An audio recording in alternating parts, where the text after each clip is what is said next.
Midnight on Earth podcast with your host, Jake Weaver. Engineered by Cedric Swan.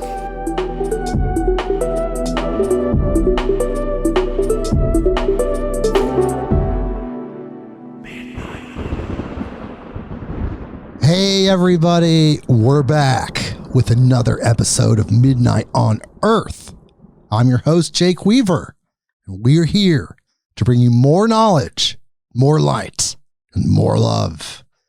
We have an incredible guest today, a person who has contributed so much to Midnight on Earth, not only as a guest early on episode 3, but also as the continual, it seems, guest co-host of our lecture episodes and also the Beyond the News episodes. That's right, ladies and gentlemen. Our guest today is in-house. It's the one and only Brynn Anderson of Vital Force Herbs. It's very exciting. I'm so glad she's here. And we're going to talk to her, of course, about herbalism, because that's how she came on this show as a herbalist and then, continued in other areas. And we're going to talk to her, of course. But first, I need you to do something for me every time. You don't mind, do you? No, I don't think you do. Go to bluecobracbd.com. That is bluecobracbd.com. And there you will find Blue Cobra CBD oil, literally the highest quality CBD oil that you can purchase, like on the market. Why is that? I'm going to tell you every single time. Or maybe this is the first time you've heard it. The CBD that is in the oil is extracted with the HIT extraction method that was developed by a man named Howard Hitt, an incredibly cool guy, great friend of mine. And it is a proprietary extraction method, meaning nobody else has it. It's just Howard. There's no chemicals. There's no solvents. There's no gases in the extraction process. It's 100% natural. People, all the other CBD products may be using things that you would not normally want to have put in your body. And that CBD is derived from 100% organic, 100% Oregon grown hemp. I've seen the hemp. I'll say it every time. I've seen it. It's amazing hemp. We might have the best hemp in the world in Oregon. And speaking of 100%, if you are in the continental 48 United States, you get 100% off your shipping on any order if you put in the Midnight on Earth Blue Cobra CBD discount code. And that is MIDCBD. MIDCBD. You put that in the discount box on checkout. You get free shipping in the continental 48 states. I'm sorry, Alaska, Hawaii, Puerto Rico, and all the places in the world that can't take advantage of that. However, you can still order. And international listeners, please check your country's laws. But if you can get this, there really is nothing else like it. Every morning, I have a breakfast shake. I put stuff in it. I put iodine, I put selenium, I put copper, and Blue Cobra CBD oil. And I absolutely love it. And of course, like I brought up last episode, the entourage effect. You take the oil, if you're legally able to smoke some cannabis with THC, that combined what they call in the cannabis profession, the entourage effect. So you have that entourage effect. So everyone, please go check out bluecobracbd.com. That is bluecobracbd.com. And when you're done with that, follow us on Instagram at midnight_on_earth. That is the address. You can follow us there. Spotify, Apple Podcasts, Google Podcasts, wherever you go to get your podcasts. Please click the button that connects us So you always know what's going on. And it somehow functions with the grand algorithm that we always talk about. These algorithms. Yeah. So please do that. And also, most importantly, please tell a friend that you know that loves these type of podcasts, that wants to know about herbalism and other things that we talk about. midnightonearth.com. All right. I told you about Blue Cobra CBD. We got the social media shout out of the way. Brynn Anderson is here. And we're going to read her bio, just like we do every guest, even though she's been here over a dozen times as a co-host. But she's here as a guest, as she originally was. Here's her bio. Lifelong lover of all things nature, Brynn Anderson has been studying herbs for over 27 years. Her natural mindset has led her to a life of herbology and a life of teaching. She operates the company Vital Force Herbs, an organic herbalism company based in Portland, Oregon. All of the products Brynn creates are made with ingredients grown in her own organic garden. Not only self-taught in all aspects of herbalism, she's also taken trainings in evolutionary herbalism and traditional Western herbalism. Brynn's service is rooted in providing an outlet for the plant spirit to assist all life on Earth, and she wishes to guide all humanity to a new understanding of the world around them and the bountiful medicinal gifts of the earth. Wow, I love that. Brynn, hello. You're here again, but this time as a guest. How are you doing today? Great. How are you? Thanks for having me in this capacity. This is a different vibe than when you're here as a guest co-host. You have integrated yourself into the podcast, but originally you go back all the way to episode number 3. Episode 3. And there will be Brynn Anderson of Vital Force Herbs. So great to have you back again in this capacity as herbalist. Indeed. Thanks for having me. So let's talk about herbs. We need to help. Let's talk about something else. Okay, fine. Politics. No. Just kidding. Okay, fine. Let's talk about herbs. Let's talk about herbs. The awareness of plant medicine, this plant consciousness is really taking a hold in mainstream consciousness. It seems that with the psychedelics becoming fairly legal and a lot of them being natural in nature, it's guiding people to search out other forms of plant medicine and into the realm of herbalism. So what do you think about that, Brynn? People are now getting back into this consciousness, this awareness of these natural healing substances. What do you think about that?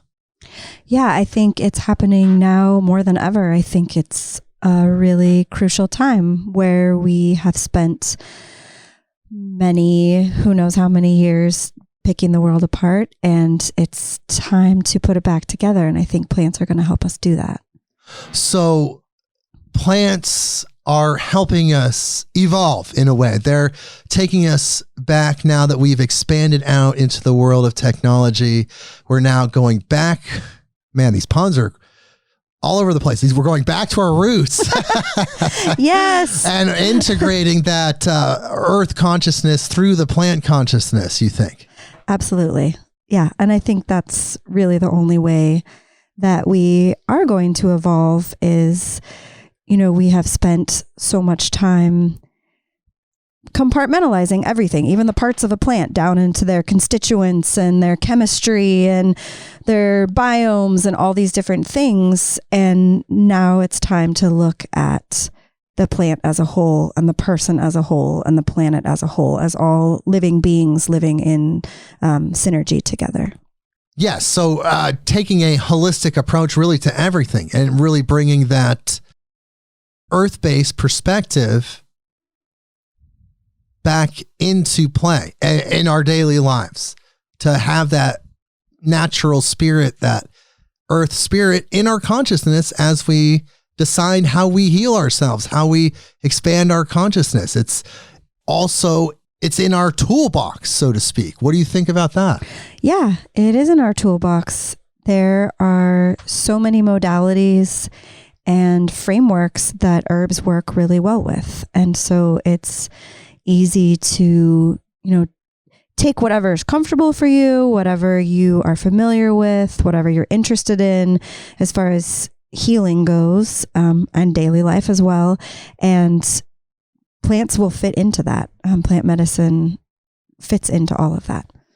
So plants and these herbs, they're all over the earth, and there's so many that have an effect on the human body. Mm-hmm. How is that possible to someone that is disconnected from the natural mindset? How would you explain that to someone that had never really approached herbalism in their lives, and they're trying to understand how these different plants are able to heal and do other things that help us grow? What would you say to a person that is new to this type of thinking?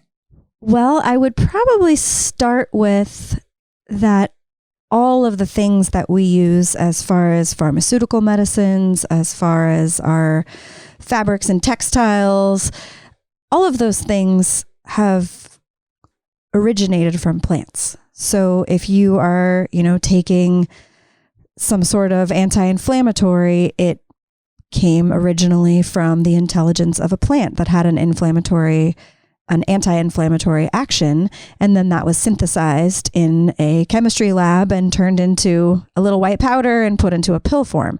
But the original intelligence of that idea was from the plant, which then somehow inspired the person to figure that out. So, you could take any number of examples. If, like you said, you're talking to someone who's like, how could that be? How could plants do that? All of our medicine came from plants. It's only been in our most recent history in the Industrial Revolution that we started to synthesize and, make those compounds into something that is not looking like a dandelion leaf or an oak tree or whatnot. So prior to the Industrial Revolution, you're saying all of our medicines came from nature.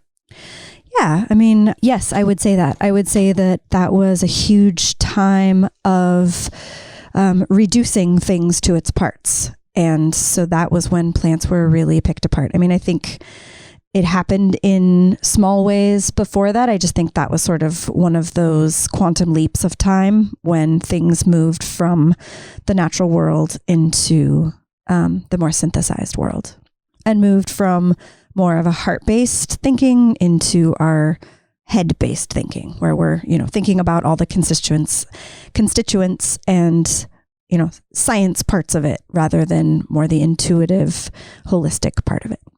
Well, the first drug was discovered in 1804, and the first drug that was synthesized was around 1869, I believe. And prior to that, like you're saying, it was all natural. It was all natural situation. And it did take humans, of course, like Brynn was saying, to the Industrial Revolution era to really have the machines and the mass production capabilities in order to get these drugs out there to millions of people, even then. But before that, it was all nature. So these things we have this genetic memory, this cellular memory of these things having an effect, that there's external solutions to internal problems. And which is fine because they're coming from nature and it's a natural experience.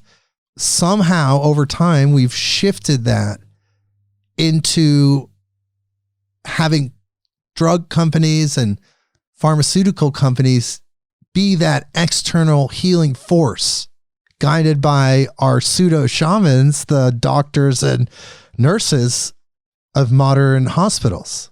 So it is really interesting that it did have its roots there. But what about the energy behind the herbs? Like, how would you explain that to someone if they were a total lay person and they didn't really grasp these concepts? Like, what would you tell them about that specifically? Everything has energy. Everything is energy. Everything has its signature, its frequency. That may be really difficult to explain to someone that, doesn't see things that way. I think that a plant has intelligence the same way that a human has intelligence, that an animal has intelligence, that a river has intelligence, that a mountain has intelligence.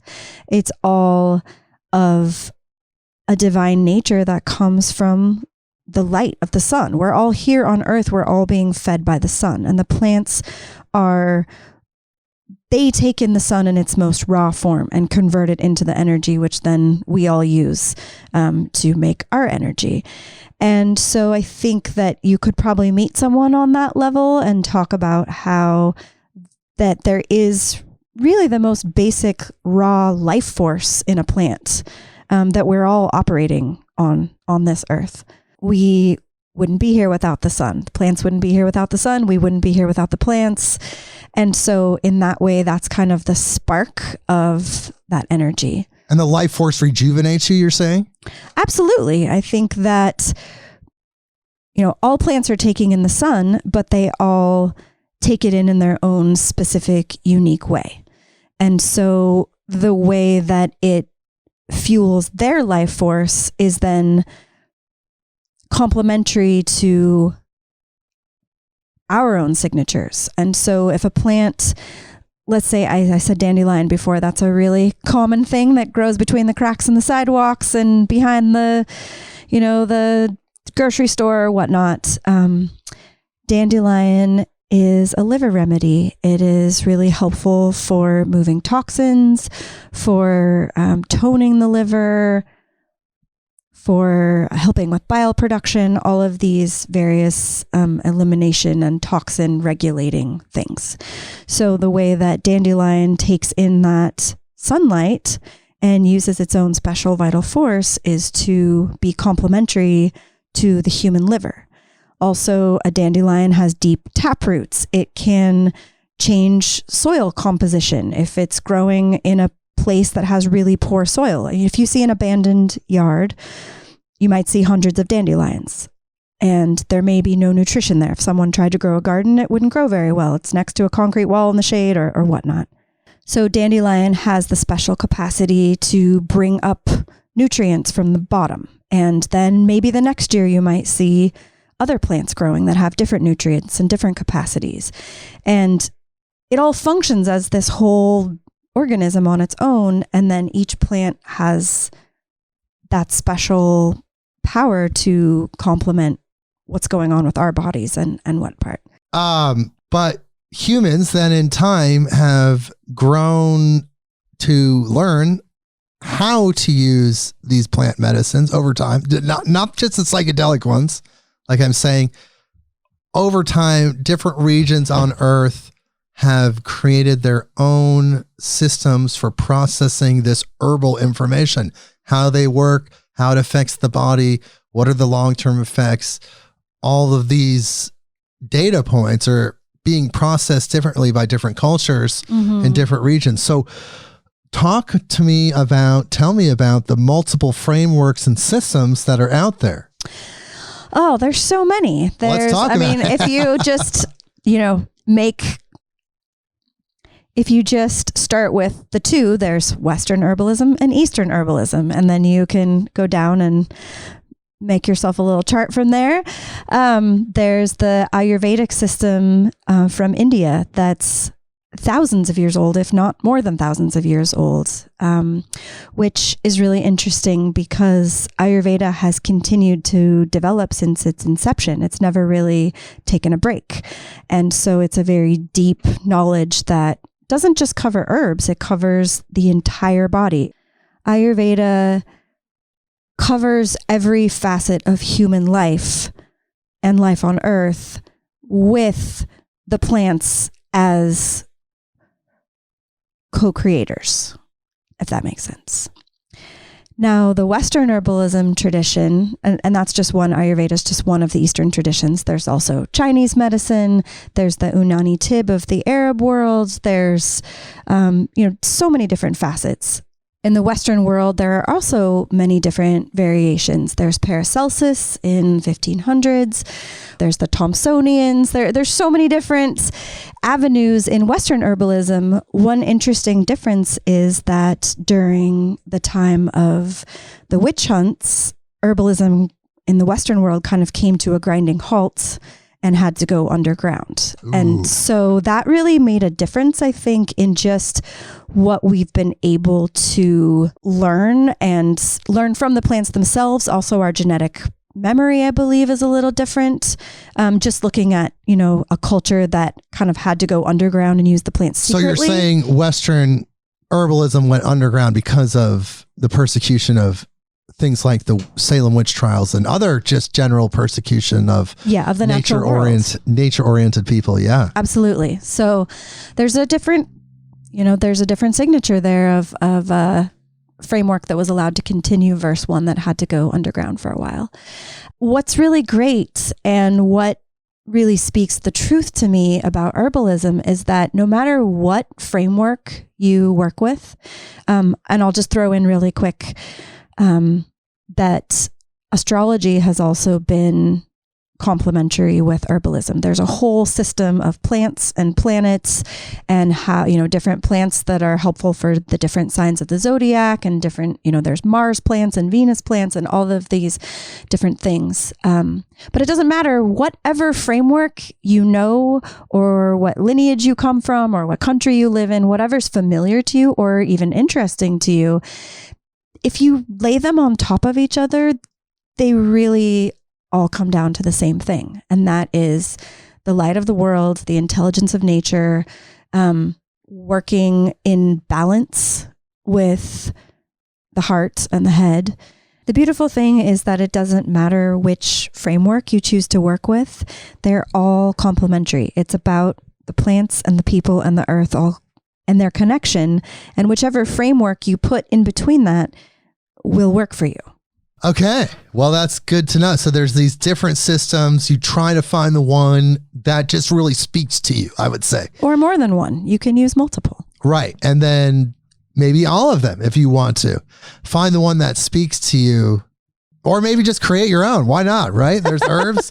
There's endless frameworks, I'm sure. Because the herbs themselves do have a general effect. We've deduced as humans over time that each herb has a specific effect and it is translatable into all the different systems. There's really nothing that's specific. There's no effect of an herb that's specific to a system.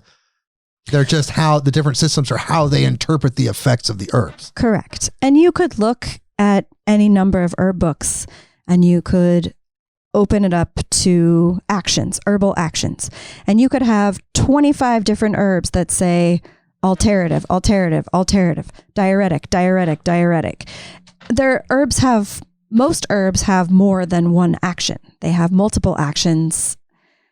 They have multiple functions. They have multiple specialties. And so it's more about then looking at what your specific body and constitution needs in order to pick which herb is going to dance with you best. I see. So with this new interest, or I should say expanded interest into plant medicines and all the different aspects of plant consciousness in the psychedelic sense, I know that you like to talk about, and you've actually talked about this previously on this show, is that all plants are entheogenic and psychedelic, even though there's certain ones that are more psychedelic, I guess you could say, than others, or just in a different way. Speak louder. Yeah. What do you think about that?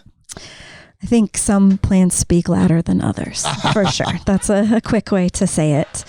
But what do you mean they're all entheogenic and psychoactive? Like, tell me about that. I think that all plants can provide profound healing. I think that all plants can provide an experience that is out of this world. in the way that you might think of a psychedelic taking you out of your body, out of your head, take you to the moon. I think that you can do that with a rose or with lemon balm. I think it's about your intention, and I think it's about your desire and willingness to listen to what that plant has to teach you. Sitting with plants is a really amazing way to enter into that space. One of my favorite herbalists, Stephen Herod Buhner, has written a lot of books about sitting with plants and what he calls the dream time. And that when you slow yourself down into a meditative space and sit with a plant, that you're actually able to enter the same frequency that that plant is operating on and have an experience, a very real experience, just like you would on psychedelic mushrooms or ayahuasca or whatnot, though you might be sitting with an everyday plant in your yard. So you're sitting with a plant like lemon balm or drinking some tea of some very rare herbs or some really tasty herbs, perhaps. Mm-hmm. And you tap into that spirit of that plant. Just like when you're smoking cannabis, you tap into the spirit of cannabis. Right. And that's what you're doing. That hundreds of thousands of times in my life. But yes, you can do that same thing with any plant, you're saying. Yes, you can tap into the spirit of that plant. That's what you're doing. And also on a lesser level, maybe not so esoteric, is just that imagine if you are not ever sleeping well and you're not ever getting a good night's sleep, or you're so stressed that you're always in an adrenalized state. So your quality of life is going to be much different than if you are sleeping and in a more parasympathetic state. So if you start taking a plant, say this favorite example, lemon balm here, that has a signature of calming the body, calming the mind, easing nervousness. Lemon balm is a joyful plant. Every herbalist I've ever talked to says that when they think of lemon balm, they think of joy. They think of simple, happy things. It's the bright lemony smell, perhaps, the sweet way that it pops up everywhere. It has a joy signature to it. So if you are in this adrenalized or sleepless state and you start communing with lemon balm every day just through tea, maybe you're not in deep meditation, you're not, having a profound experience with lemon balm, you can still change your frequency just a little bit and then a little bit more. And down the road, maybe in a week or a month or 6 months or a year, you are a different person than before you took that lemon balm. And you've learned things about yourself, and you've noticed how you sleep better. You've noticed how you feel when you're calmer, and then you're able to think different thoughts and make different choices. And in that way, to me, is just as psychedelic as that profound 15-minute or 6-hour or 12-hour experience that you might have with a plant that speaks louder. Yeah. Wow. The thing is it's pretty amazing when you put it that way, because we're always consuming different types of herbs in our lives, whether we realize it or not, especially if you're a person that tends to lean towards eating naturally and living a natural lifestyle like myself. And I know Brynn Anderson is that way. You might have these herbs coming into your consciousness constantly. So does that mean there's like a clown car full of plant spirits with you all the time? There's 35 people crammed in your little aura. What do you think about that? I do. And you know what I think, and I've talked about this with other herbalists and my teachers as well, is that the plants that speak to you are the ones that are around you. Start looking around you. Start looking at where you live. Look at the environment that you live in. Do you live in a forest? Do you live in the desert? Do you live in the jungle? And then now look closer. What plants are in your yard? What plants keep popping up? What plant did you trip over yesterday? Those are the plants that are saying, hey, you should check me out. Your liver might be happy, or you might sleep better, or I just want to hang out with you, and your heart might feel better. Yeah, that's really interesting. You know, I do love, as everyone knows, I love the spirit of cannabis. It's an incredible plant. Absolutely love it. It speaks to me. It speaks to me. I trip over it sometimes. It seems to always be around me. I'm not sure what it is. It must be meant for me. I feel like we're one. Well, there are plants like that. And you know, there's probably other plants, because cannabis does speak louder than some. There might be other plants that are quietly calling your attention as well. So, you know. You know what the cannabis spirit says to me sometimes? I couldn't guess. Hey, you want to go smoke a joint? Ah, yeah, man. What does the nettle plant say to you? I don't know. I haven't listened to that one yet. Let's go hang out. I want to hang out with the nettles. You should try.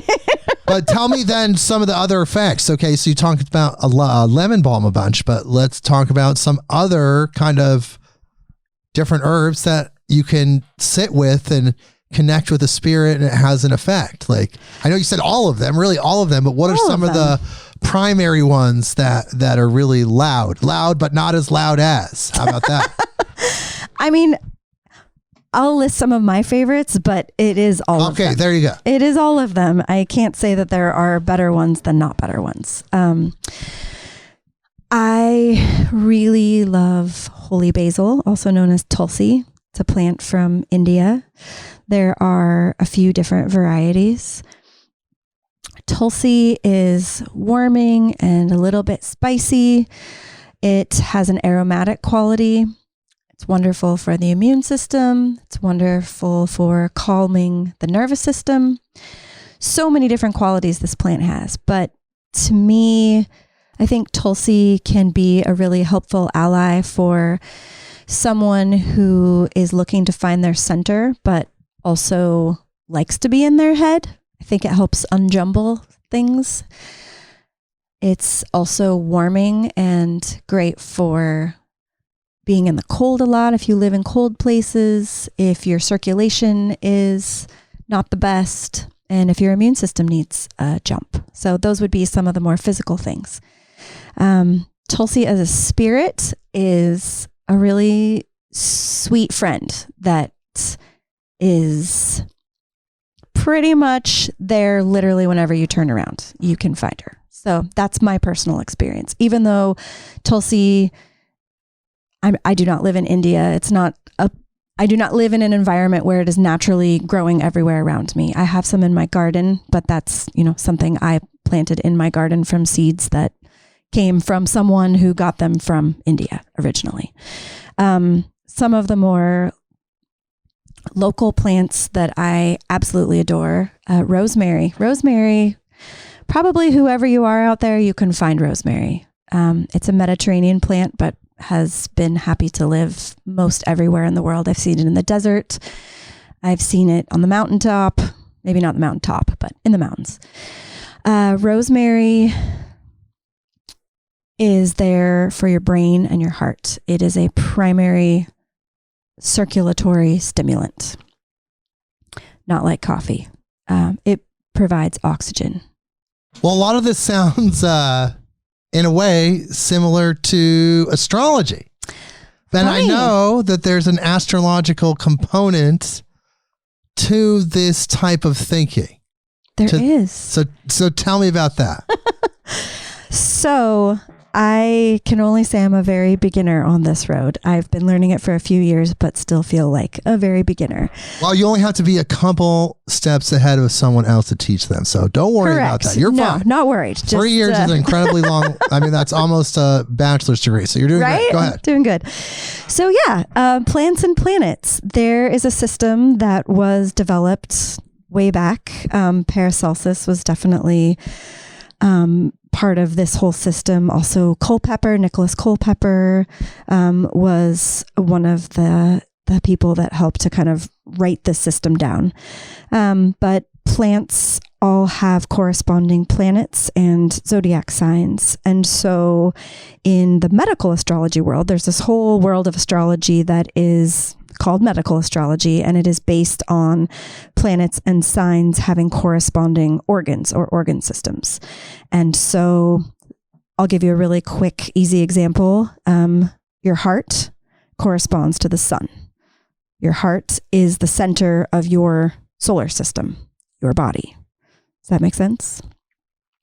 So then rosemary is a sun plant. It primarily helps circulation of the heart to the brain. So there's these sort of simple correlations. Mugwort is a plant of the moon. It's silvery. It glows in the moonlight. It is a plant that people take for dreams. It corresponds to the sign of Cancer, which is ruled by the moon. So there's, really fascinating. I could honestly go on tangents forever, but I won't. You should definitely look into it if you're interested. Yeah. No, we can go on tangents if we take breaks. Nettles. Nettles is ruled by Mars. Nettles has formic acid needles in its leaves that if you touch it, you will sting. Ow. Mars is the planet of war. Mars is the planet of drive. Nettles will drive toxins from your body. Nettles will purify you. There's so many different correlations between the plants and planets, which is a total rabbit hole. You could get lost in it forever. But that's the tip of the iceberg. Wow. So there's an astrological component. There's the earth energy. There's the natural component. Of course, it's all connected. Just because we're on this planet, spherical object, the Gaia spirit, our mother here, it doesn't mean we're also not intimately connected to the rest of space and everything else that's out there. We're just as connected. We're just kind of in this bubble. Yeah. Literally, we're in this bubble called Earth. There is a beautiful quote. I wish I could remember it perfectly as it is, but it's something like plants are the stars that fell from the sky and came to Earth. Wow. So that thought of how it's all one system. It's where we're at. Our perspective is here on Earth. So we're taking these earthly medicines in order to expand our consciousness and in order to further our spatial capacity and our cosmic capacity. But we have to have all of it. And that's one of the things about the frameworks. If you look at Ayurveda and the chakra system, we start with the root chakra. We go up through the body, the solar plexus, the heart. We have the crown chakra, which goes up and out to space. We can't go up and out to space without having that root chakra grounded.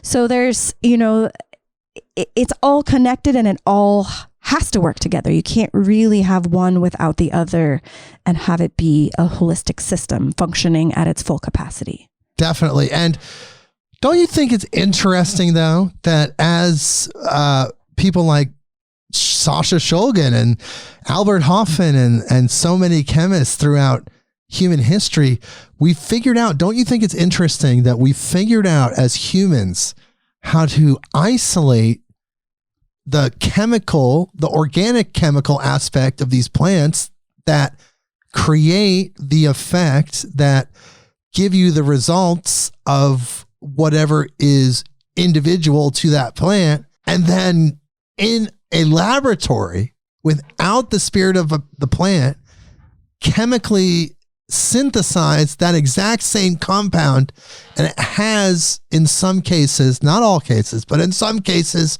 relatively the same effect. Isn't that strange and surreal in a way? When you really put your mind to it and think about it as like the human ingenuity machine? Yeah, it is. It's mind-blowing. I think that it all stems from... Stems? Wow, roots and stems. I know. I'm waiting. It all stems from what now?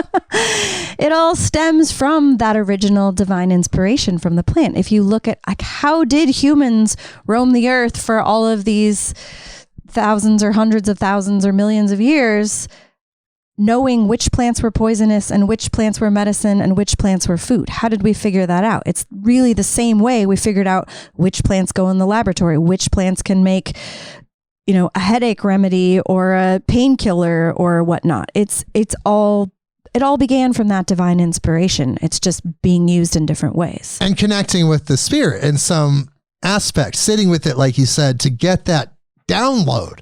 You get the download. It's an absolute download from the plant spirit. And then suddenly you know that this strange herb has an effect on human kidneys, for example.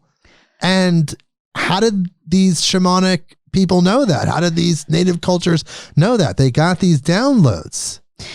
And it's not just trial and error too, because I have read a story where some native tribes here in America would follow animals in some cases when they broke their leg, or if they had a severe gash or some physical ailment, they would follow them and watch what they did intuitively. And then they would see a bear grab certain herbs and smear it on a gash, or use another herb to quell pain. And they were able to deduce that from observing natural phenomena in that way. Yeah, actually, there's an herb called Osha. That herb was observed to be dug up, it's a root, dug up and eaten by bears when they first come out of hibernation. If you look at the constituents of Osha, it is a very warming, invigorating herb. It's going to get your metabolism going. It's going to get your digestion going. It's going to clear out the gunk in your lungs as you laid there sleeping in your cave for 3 months. It's exactly the first thing you should take when you've been sleeping in a cave for a few months. It's perfect. And so I think that, yes, that was a very natural bridge for humans to watch. Wow, why are the bears doing that? And what are the bears doing after that? And what will that do if I take that? And then they were able to go on from there. Yeah, and I think there's another aspect too, and that is just sheer human intuition and also connection with divine consciousness, because you think about these experiments that have been done, psychological experiments that have been done on young children where they are nutrient deficient or they have some ailment, and they place certain foods in front of them. People that are doing the experiment place certain foods in front of the children that have certain nutritional content, and the ones that are deficient in certain elements or vitamins or minerals intuitively choose the foods that have those missing compounds. And then when they reach the point where their deficiency has been quelled, they then move on to a different food. So maybe perhaps as humans, we're just intuitively feeling what is already in these plants, because the information is just there, like a radio frequency that it's just transmitting, and then we're picking it up and we're just in this dialogue. Yeah, I think so. I think that that is very true. And I think that it's really hard for us to even imagine what the world was like. Can you really imagine the world where there was not a single street or a street light or a screen or an external buzzing noise coming from a dump truck backing up, or a literally sheer raw humanity? Raw nature and humanity. Can you imagine? I mean, I feel like, and I have felt this when I am, deep in the forest or somewhere out away, it literally breathes and moves and speaks. I think that we are moving at such a fast pace and so engrossed just by way of our everyday living in the paved world, the screen world, the technology world, all of that. Like, it's really hard for us to imagine how someone could intuit. But I believe that in a quiet world where that's what you were doing every day, if you were looking for your food, making your implements to survive, all these different things, you're watching what's happening. You know exactly when these certain plants come up. You see the migrations of certain animals, do certain things at certain times. And you see the cycle. You see the entire cycle, which goes back to astrology. You could look at how all these parts of the year are different and how the plants move through the year, and then how that correlates to your life. I think that it was much easier to be able to be intuitive with plants and to be able to listen and learn when you were in that kind of world. we were incredibly more psychic back then. And the information was coming from these plants and animals and just our natural space. It was coming down from the, it's just, it must have been an incredibly psychedelic experience. We're in some form of human development right now where there is all of that noise, you could say, around us, but we have to figure out tools to maintain that awareness within this, as Bob Marley would put it, the concrete jungle in this and this modern technological world with massive structures emitting all different kinds of frequencies everywhere. There has to be ways to maintain that. So is that where shielding comes into play? Well, I was going to say first that it's all still here. It's just that we have to look harder for it. We have to listen harder for it. We have to take time instead of it just being part of our daily rhythm. We have to make time to go out into the forest or to, put your bare feet on the earth and really try to listen.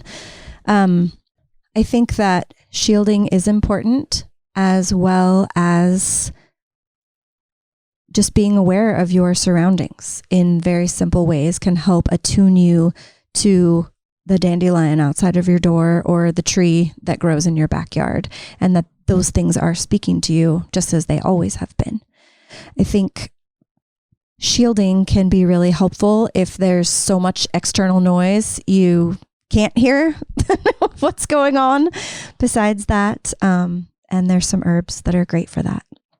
Yeah, talk about that. What are some of the herbs people should be taking? Let's get some really hot points out there, because there's just so much. They're increasing, 4G is going into 5G. There's just so much more. The Bluetooth signals are stronger than ever. I mean, go into a department store and turn on Bluetooth. I went to Best Buy and I wanted to test out a Bluetooth stereo speaker. I turned on Bluetooth in Best Buy. I know it's a technology store, but there was like 650 Bluetooth signals just like in that little space. So it's all around us. So let's give people some real powerful, potent choices to help them really block that stuff out and have that not just spiritual shielding and shielding from other humans' energy, but also the EMF shielding as well.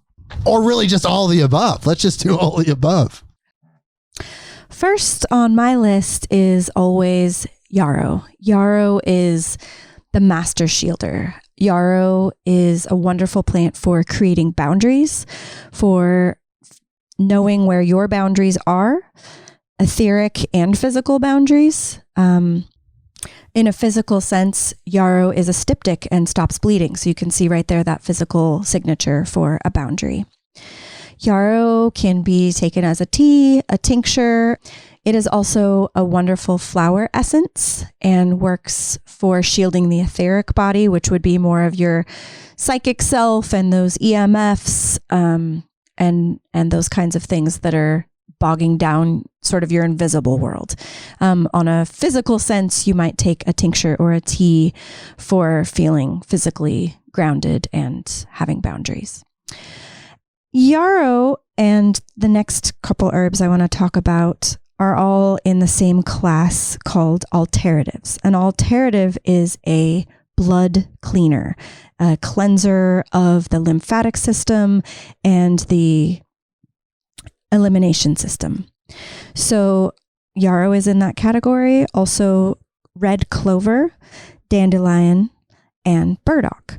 And all of these plants are ridiculously common. They're the ones growing in the contaminated field, growing on the roadside, growing everywhere that you would think, hey, that place really needs to be cleaned up. That's where you'll find them. That, however, is not where you should pick them from. Just saying. But I think that those plants can be really helpful for boundaries because it's clearing out toxins. It's clearing the things that no longer serve you or never served you in the first place, but ended up in your body.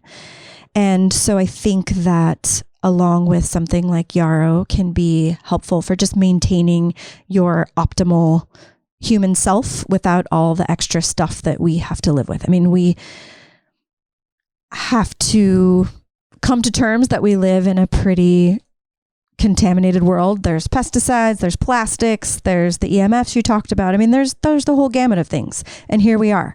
The plants are going to help us through that. So I think alternatives are great for that. Just a couple other things quick. Having good fats in your diet. This is not an herb, but things like olive oil, fish oils, whatever your high quality oil of choice is, avocado oil. All those good fats are lining your myelin sheath, which is protecting you from those outside influences, and helping streamline your So it's like body. a physical barrier, that Yeah. myelin sheath. It's like you're talking about this different forms of shielding it, but then you're also now incorporating that last layer, for lack of a better term, Yeah. that last other understanding of the myelin sheath, which is another barrier that's a form of shielding. Yeah. You need that fat. It's fat. It covers your neurotransmitters. It covers every part of your body where messages are sent. And as an electrical being, messages are sent everywhere. You know, think if you have frayed wires on your cords, like that, you know, it's dangerous. It's a fire hazard. So I have a wacky example about that, but it has stuck in my mind for... Yeah, go for it. It has stuck in my mind for literally 30 years since the first day I heard it. So early on in a child development class, we were talking about the myelin sheath, which I had never heard of before. And the example was that babies who are born addicted to crack do not have their myelin sheath developed. That's something that is not able to develop under the influence of that substance in the womb. And when that baby is born, one of the symptoms they have is screaming, just full on screaming. And the remedies they found are, you know, swaddling and warmth and all these different things. And it was finally figured out that they have no myelin sheath, and there's just an onslaught of information, stimulation coming to them, and they have no way to protect themselves from it. Are they able to rebuild that? Is there a technique that they go from zero myelin sheath to some, like those unfortunate crack babies? Yeah. I mean, it's good fats has a lot to do with it. I mean, you know, breast milk's a great start, and just, you have to build it through nutrition. And so giving... So if you don't have it, you can rebuild it from Yes. zero. Naturally, the body's ready for the fats. And once it gets the fats, here comes the myelin sheath. Yeah, I don't have the total science on exactly how that works. I'm not just disclaim there, but yes. And that's why they found that the babies who were swaddled and, you know, held tightly in cozy blankets and given heat lamps and, you know, warm arms to rock in, those babies were able to calm down. And then I believe the rebuilding process could start from there once they were calm enough. But when you're freaking out, I mean, if you think of all the things we just talked about as far as, you know, toxins and just living in the modern world, if it's all coming at you and you have no barriers, you might be like that screaming baby. It's too much information and it's too harsh. I mean, it's so harsh on your system. And then when we look at what all the number one issues are, if I were to call every herbalist I know and say, okay, tell me who you saw this week and what their issues were, 9 out of 10 are going to be complaints of anxiety, nervousness, inability to sleep, inability to calm yourself down, grounding, you know, all of these things, which then translate into work issues, relationship issues, all of the things that happen when your body isn't able to run smoothly. So I think we're kind of we're in this really interesting, odd growth phase as humans right now, but I think it's really taxing on our physical and spiritual bodies. Yeah, and that's really why I brought it up, is because it's really important to shield right now, more than ever. There's so much tension. There's so much strangeness going on in the world. I don't really need to tell you what's going on. I think you know. But at the same time, that's when the plants are showing up. That's when everyone's interested. The expansion of plant consciousness, yes. The awareness is expanding in response. There's a cause and effect. The response is then the plants coming back into our daily life. Yeah. So something that author, Stephen Heron Buter, talks about is how nature is constantly responding to perturbations in the environment, which is, I'm just going to give his example because I don't have a better one. He talks about a unicyclist and how if you're riding a unicycle, or really even a bicycle or roller skates, you are constantly tweaking your body in order to not fall off of that object, right? But you're not necessarily saying like, move left, move right, like turn your head to a 1/2 degree this way, turn your shoulder left to a 1/4 degree this way. It's just happening. Your body is responding to the bumps in the road or the wind that's blowing at you or the car that ran out in front of you, right? Like you're responding to your environment. And plants are doing that all the time. And if you look at it on a larger cosmic sense, if you look at the earth as this living, breathing organism, it's responding to us. And so if we're in a state, if we're part of the earth, we're like the little crop over here, and we're in this state of anxiety and nervousness and being bombarded by all these things we've created and don't know how to deal with yet, the earth is then going to respond with, okay, so here's some yarrow and check out this burdock and try some lemon balm and things that are going to help us get a handle. And I think we will get a handle. I'm not sure. I'm not going to put a year date on that, but I think eventually the balance will come because I think it just will. Yeah, it's the natural progression of things, you would say, as we move towards a better reality. Reality 2.0, as we talked about with Luke Sala. It includes expanding the plant consciousness. But what do you think as we go out into space, as we become a spacefaring community, collective, as we become a space traveling collective of organisms, the humans, we're going to grow plants on these other planets. So then it's going to be a different spirit per se, same plant, but then what do you think that would change for the spirit of any plant if it was grown extra terrestrially and it was a terrestrial plant? Yeah, that's really wild to think about. I think that there's probably other plants on other planets. Well, definitely, already. Right? So, I mean, why not? I don't see any reason why.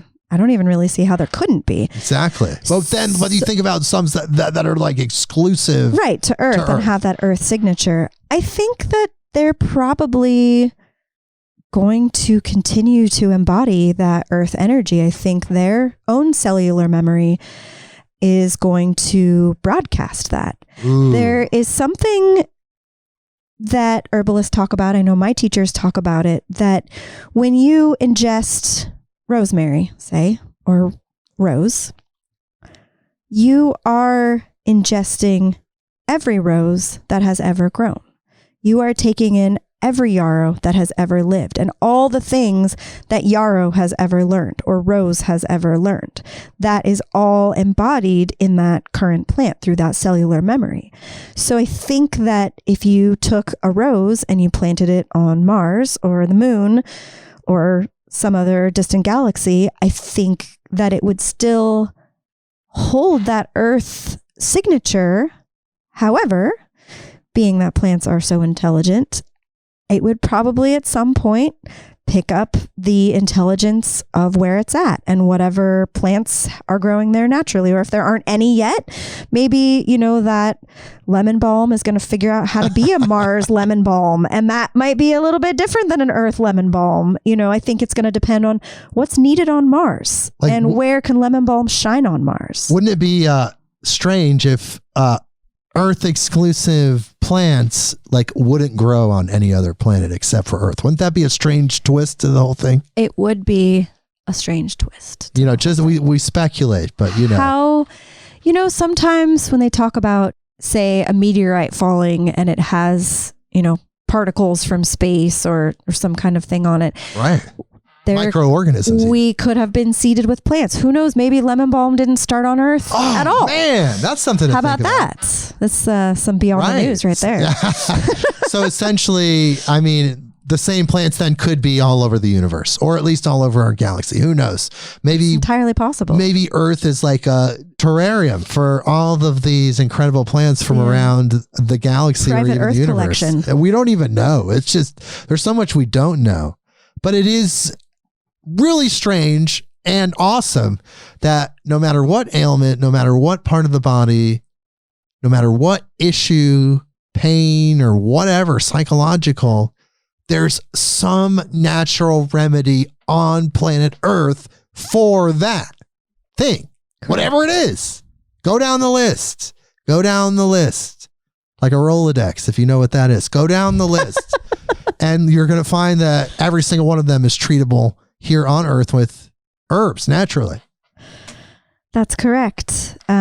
Which could segue into how plant medicine and all of those plants that are here to help all of our ailments and whatnot, how they vary so differently than the counterparts that have been made synthetically and how we take them. How would you think they vary obviously because they don't necessarily have the spirit of the plant, but there is some functional aspect of it. But do they have the spirit of a plant maybe? Is it like a clone? I guess it'd be more like a clone. Maybe it would be a clone, but I guess what I was trying to say is that the way that we use pharmaceuticals or any type of allopathic medicine is different than how an herb works on the body. You can use an herb allopathically. You can have a headache and take an herb for your headache, and it might work, but herbs do not function in their full capacity when they are used to band-aid or to just cover a symptom. Herbs are working with the body in order to get to the root cause of the issue. I see. So they're not then really supposed to be used in a Western medicine type of sense, like going to the drugstore and getting some Tylenol or aspirin, but people are using it that way. Like that kind of is 80%, 90%. I'm sure there's some very knowledgeable people that have a spiritual perspective on herbs, but I would say going to a natural food store, 80 to 90% of people are using herbs in that same way. Do you think it's only a partially then beneficial because of that, and it could be more beneficial if they opened up more? I think it could be more beneficial. I think that because of the way our society is currently structured, and it's sort of an expectation. If you have, we'll use the headache example. If you have a headache and you go to the drugstore and you get this pill and you take it, then you might just translate that and say, well, I'd like to use herbs. So I have a headache, so I'm going to go to the natural food store and I'm going to get this herb and take it for my headache. That would be an across the board type of thinking. A lot of times people will say herbs don't work. Oh, I tried that willow bark for my headache. It didn't work. The reason is that willow bark, though it has been synthesized into what we now use as aspirin, is not at all the same. It doesn't work like that. A headache can't just be turned off by willow bark. And so you have to go deeper and say, well, why do you have a headache? When do you have a headache? Is it worse at morning? Is it worse at night? Is it after you eat? Is it before you eat? Is it when you're stressed? Is it when is it when it's Thursday? All of those things are looking at what's causing this headache in the first place. And that takes a lot of digging that has nothing to do with taking an herb or anything. So that's kind of why some people think it's almost like snake oil, not blue Cobra CBD oil. But they think it's snake oil because it's not instantly effective in the way that they think it should be. And so therefore they write the whole thing off. Sure. Yeah, exactly. And sometimes, herbs are very safe. However, there are times when herbs can exacerbate symptoms. And that is where we get into the whole world of energetics. And that's how you pick what plants are going to work for you. If you have a headache that is a hot headache versus a cold headache, you could kind of sense what the difference in those kind of headaches would be, right? So if you take a hot herb and you're like, this herb's supposed to work for headaches, and it's a hot herb and you have a hot headache, it might not help your headache. In fact, it might make your headache worse. In the very least, not better at all.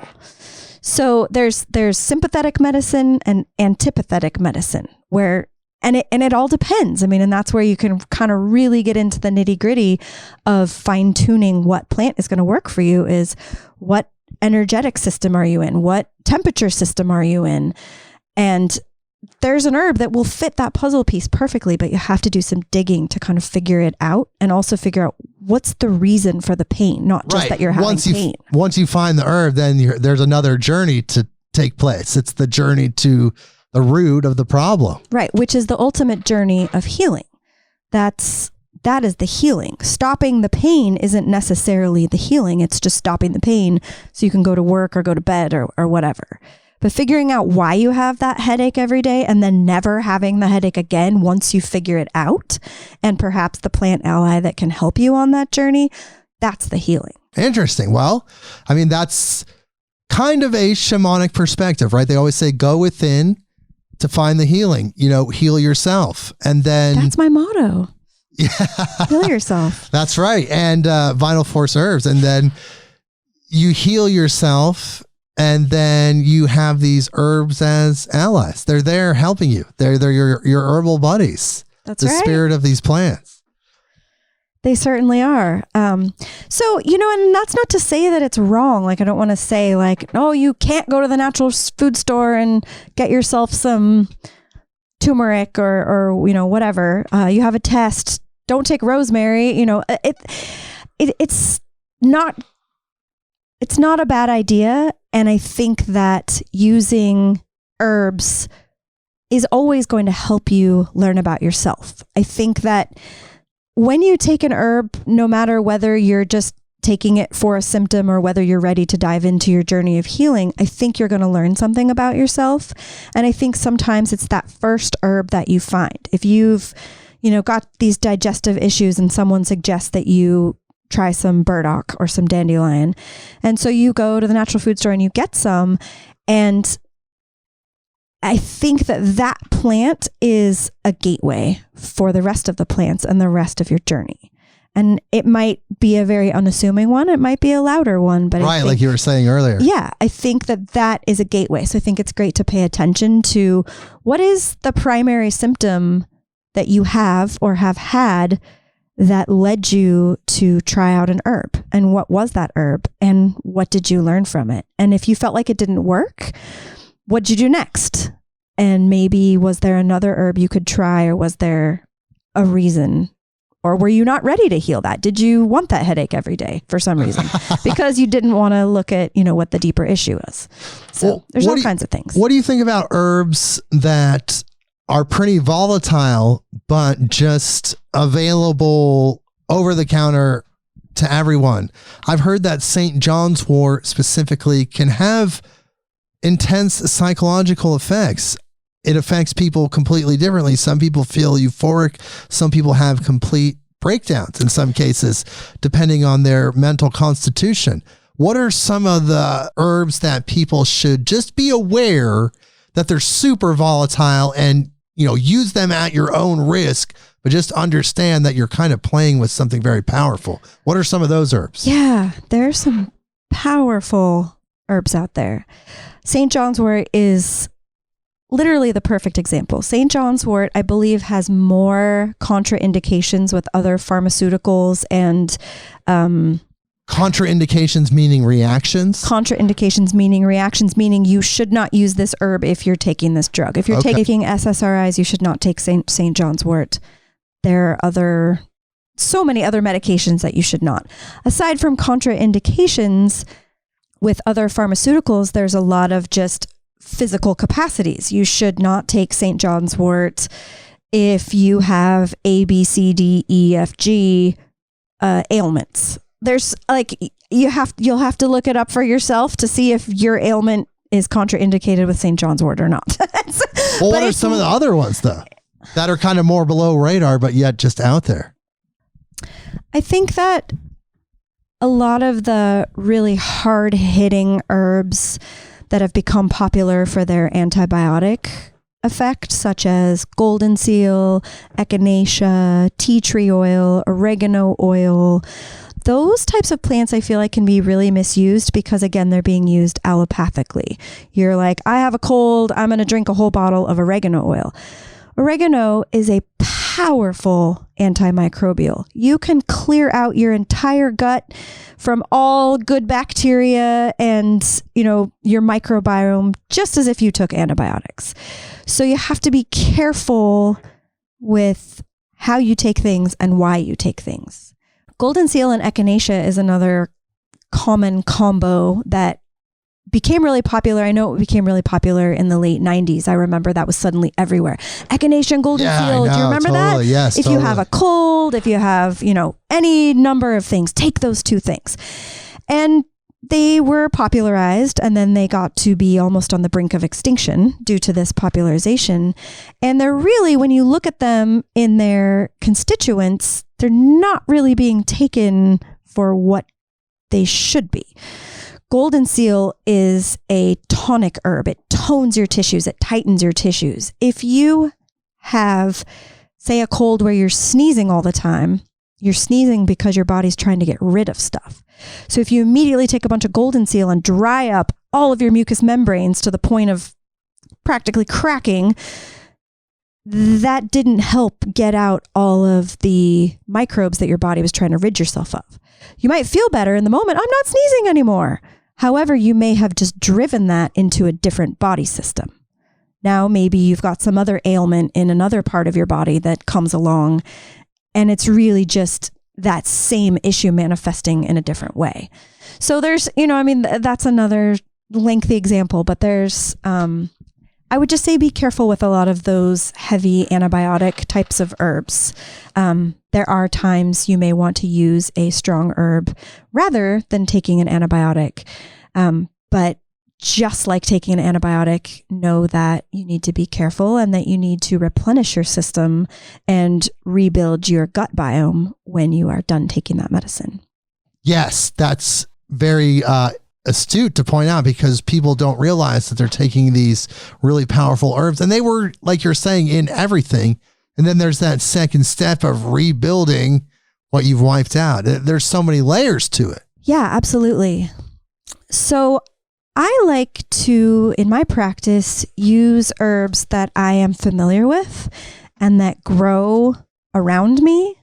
And often that can also be used in cooking, or you see them in culinary use.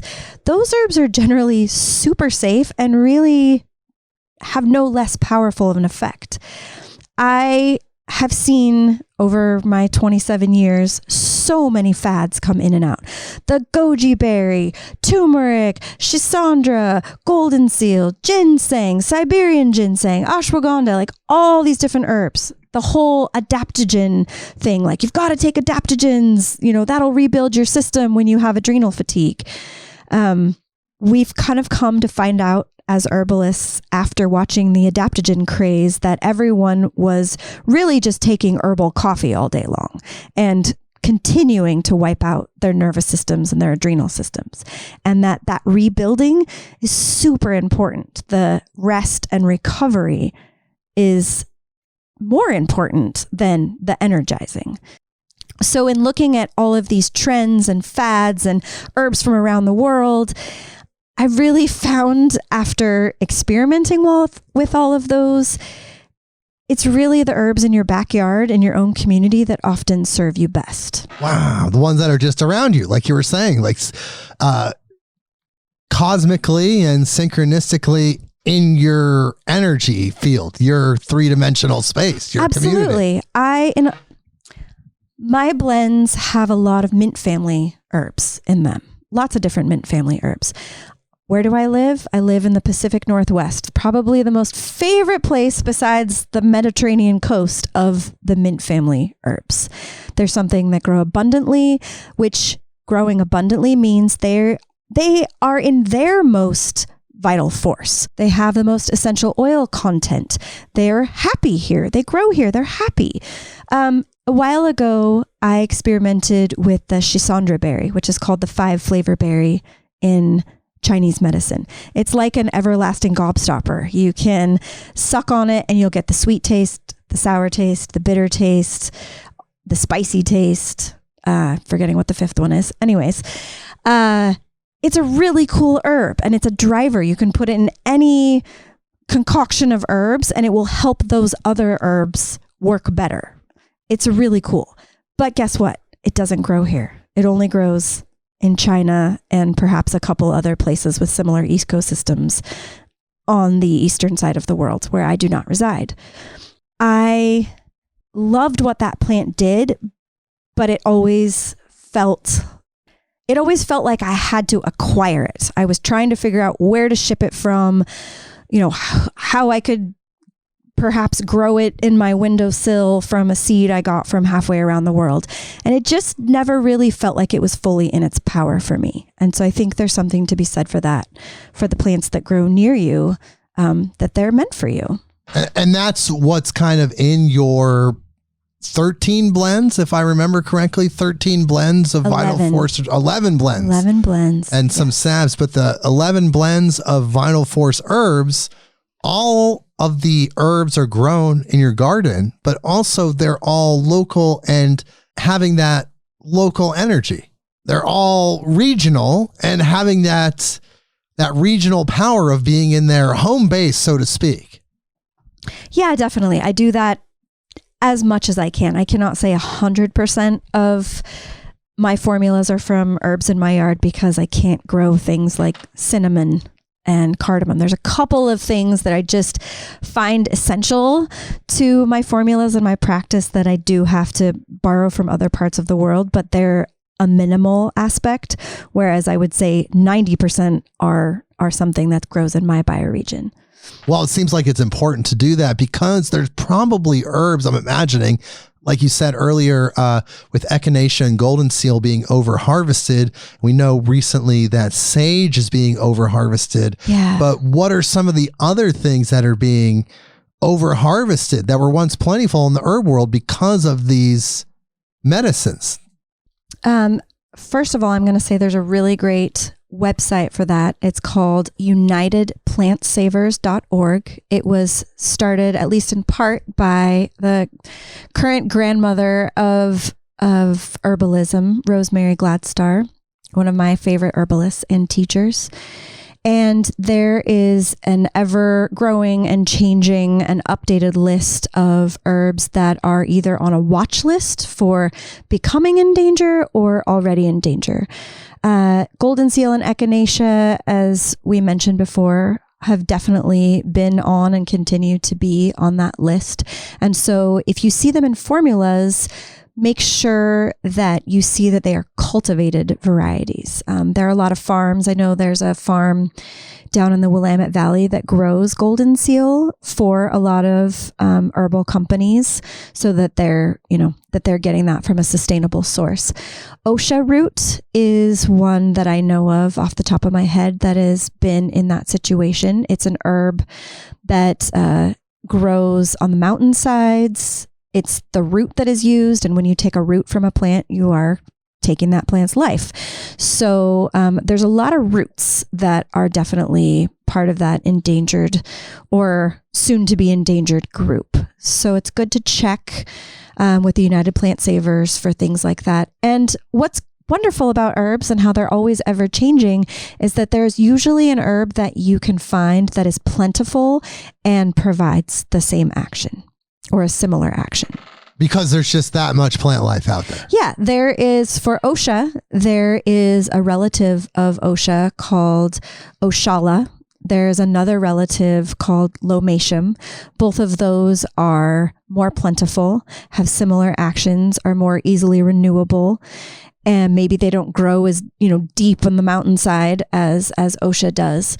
So there's things like that. Echinacea can often be replaced by red clover. Red clover can be grown yearly in a field, tons and tons and tons and tons of it. Is in no danger of being in danger. So yeah, there's always great substitutes and other plants that can be used. Well, that's good to know because, you think about how many humans are on the planet, and if we all really started to take a natural path with our medicines, there would definitely be a need there. But of course, Napoleon Hill And Wallace D. Wattles, those great authors would tell you that when there's a need presented, solution presents itself that won't destroy us or the planet. So absolutely. I think that's so possible. True. Well, there's so much we can talk about. I know you do have to get going, but is there anything else you want to tell people as we go to just kind of point them in the right direction if they're really wanting to learn more about just herbalism in general? Where would you point them? I would probably point them to the nearest garden or garden center to go find what plant calls out to them and to bring it home with you and plant it and have it as a tea and read about it, sit with it, and see where it takes you. Oh, man. Well, everyone, you should do that. Sit with these herbs and check out Vital Force Herbs. I do want to tell people, Brynn, where to find you, of course, and to find your 11 blends. Vital Force Herbs, VitalForceHerbs. I spelled it all out for you. VitalForceHerbs.com. You can order there. And, Blue Cobra CBD. We love Blue Cobra CBD. You can always check those guys out too. I always have to give them a shout out. And everyone, it's been an incredible episode. I hope you learned something. Like I always say, I always hope you learn something with every episode. I love you guys so much. Thank you for listening. We will see you next week. Midnight on Earth. Thanks, everybody.